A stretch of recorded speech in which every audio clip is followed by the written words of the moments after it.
Sufism کیا ہے، خانقاہ کیا ہے، ہم نے خانقاہ کیوں بنائی؟ بڑی مختصر سی بات، میں کسی تفصیل میں نہیں جاتا۔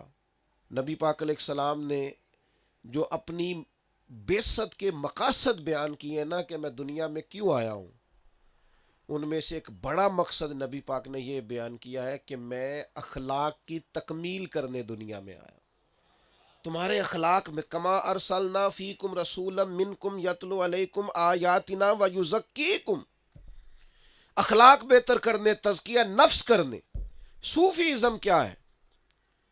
اخلاق کی تربیت کا نام صوفیزم ہے۔ جتنا اخلاق اچھا ہوگا، جتنا اس کے اندر صبر ہوگا، شکر ہوگا، قناعت ہوگی، خودداری ہوگی، اللہ کی ذات پر جتنا بھروسہ ہوگا، جتنا اخلاص ہوگا، اتنا بڑا وہ صوفی ہوگا۔ تو ہم صوفیزم کو پروموٹ کرنا چاہتے ہیں، کیا مطلب؟ جو یہ ہم سے پوچھتا ہے کہ آپ صوفیزم کو پروموٹ کرنا چاہتے ہیں، تو ہم اسے بتاتے ہیں کہ ہم 5 چیزوں کو صوفیزم سمجھتے ہیں، 5 چیزوں کو خانقاہی نظام سمجھتے ہیں۔ یہ مختلف کتاب و سنت سے جو نچوڑ میں نے اپنے سنگیوں کے لیے بنایا وہ آپ کو پیش کر رہا ہوں۔ 5 چیزیں۔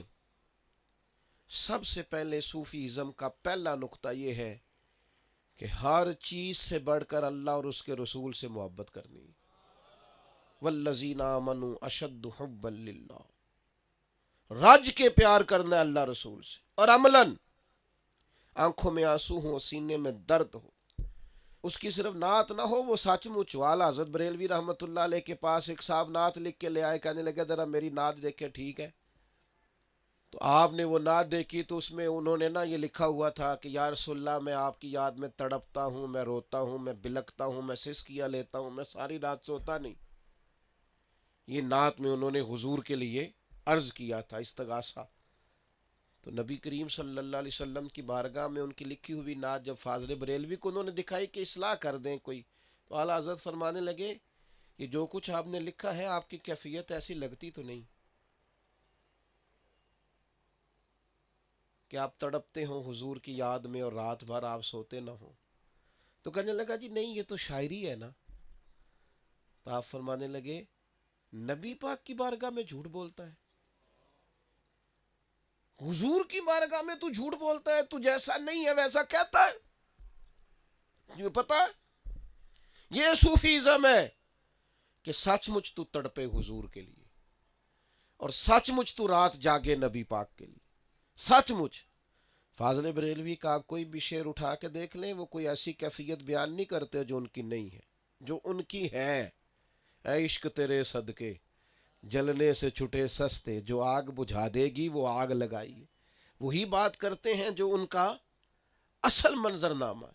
تو صوفیزم کا پہلا نقطہ ہر چیز سے بڑھ کے اللہ رسول سے محبت کرنا، اور دوسرا پوری محبت کے ساتھ سنت اور شریعت کی پیروی کرنا، مجبور ہو کر نہیں۔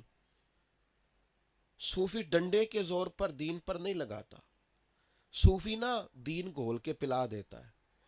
طیبہ سے منگائی جاتی ہے، سینوں میں رچائی جاتی ہے، توحید کی میں پیالوں سے نہیں نظروں سے پلائی جاتی۔